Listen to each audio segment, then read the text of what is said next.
Olá pessoal, sejam bem-vindos ao canal PLC Drives. Bom, no vídeo de hoje eu vou mostrar as funções aritméticas no TPW04.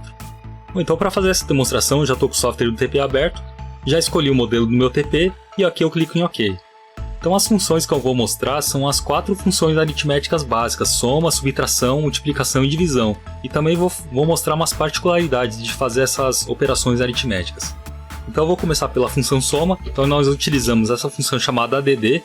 Essa função ADD ela faz a soma de dois valores. Esses dois valores podem ser duas constantes, duas variáveis ou uma constante e uma variável.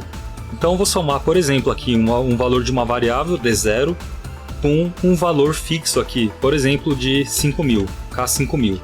E eu vou salvar o resultado dessa soma numa variável chamada, por exemplo, na variável D2. E agora eu vou mostrar a subtração. Então ela funciona de maneira muito parecida com a adição. Então eu faço a subtração de dois valores. Então eu posso pegar aqui o valor também de duas constantes ou duas variáveis, ou misturar constantes e variáveis.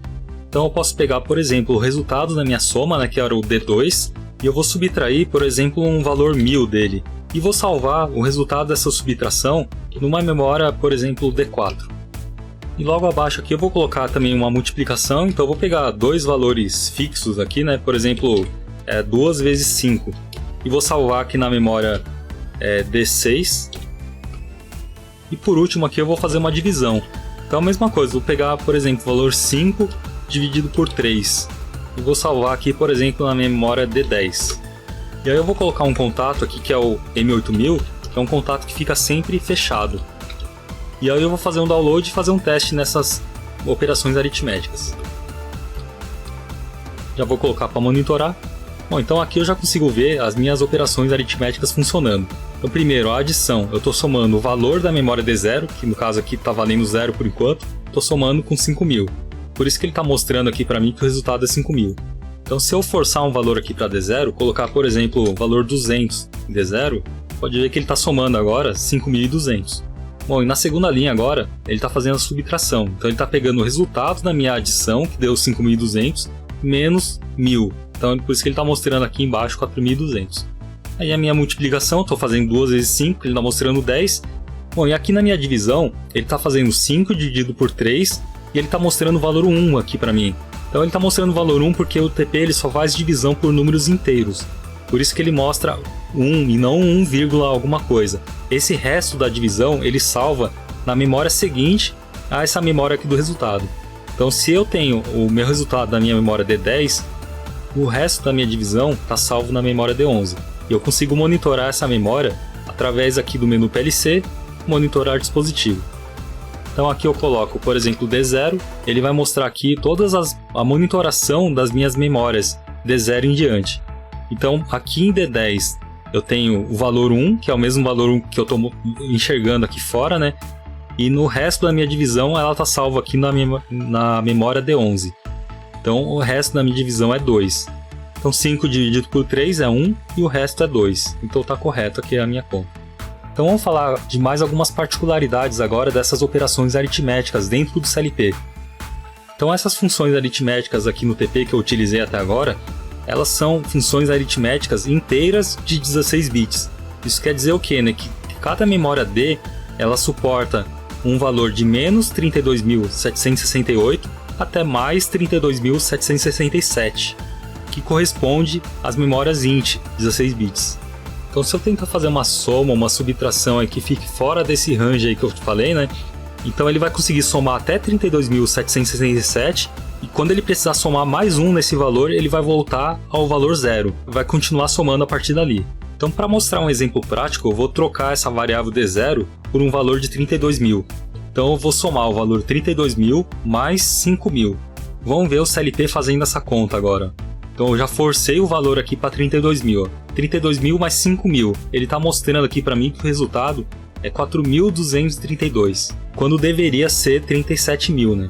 Então esse resultado aqui está dessa forma justamente porque quando ele chegou em 32.767, o próximo número que ele somou ele foi para 0 e depois ele continuou somando a partir dali. Por isso que se eu pegar 32.768 e somar com esse valor aqui de 4.232, ele vai dar exatamente os 37.000 que eu estou somando aqui. Agora, por que ele está mostrando esse valor, né? Porque o valor estourou, né? O valor ultrapassou a capacidade de armazenamento daquela memória. A mesma coisa aconteceria numa subtração aqui, né? Se eu fizer uma subtração e que chegar no valor mínimo que a variável suporta, ela também aconteceria a mesma coisa. Já a multiplicação, nós não temos esse problema porque o resultado da multiplicação ele já armazena numa variável 32 bits.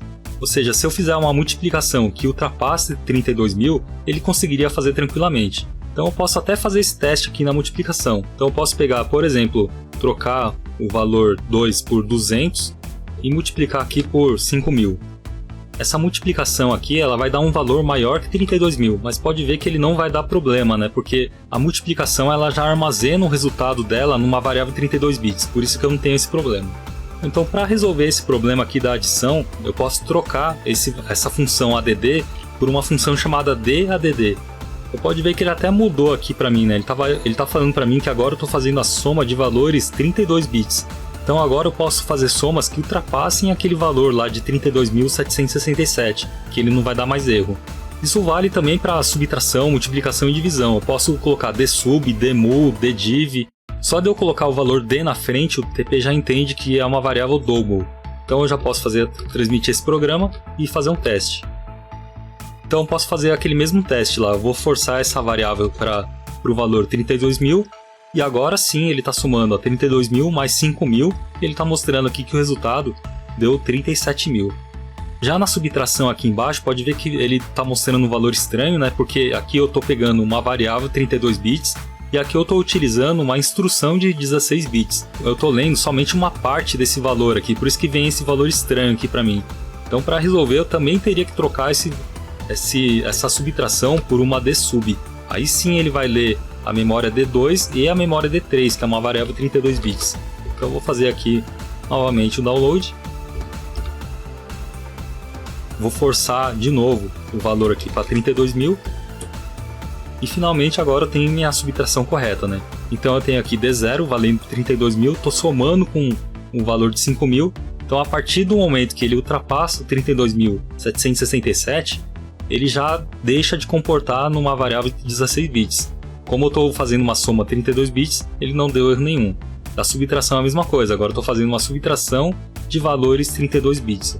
Então pode ver que agora a subtração deu um valor correto também.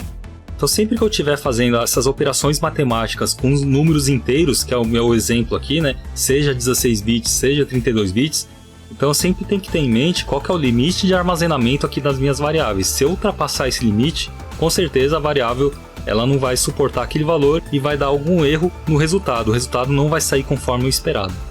Bom, existe uma forma também muito mais prática de se trabalhar com essas operações matemáticas no TP, que é utilizando os números float ou números reais. Então, trabalhando com os números float, eu já não preciso ficar me preocupando tanto com esses limites de memória, porque eles suportam uma capacidade de armazenamento grande e também, no caso aqui da divisão, eu já não teria esse problema de eu fazer uma divisão somente com inteiros, né? Ele poderia fazer uma divisão com casas decimais, né? Ou seja, números com vírgulas. Só que como esse vídeo está ficando muito longo, eu vou deixar essa explicação aqui dos números float para o próximo vídeo. Então, pessoal, não deixem de se inscrever no canal, ativar as notificações para receber um alerta aí de toda vez que eu enviar um vídeo novo. Então valeu pessoal, muito obrigado, até o próximo vídeo.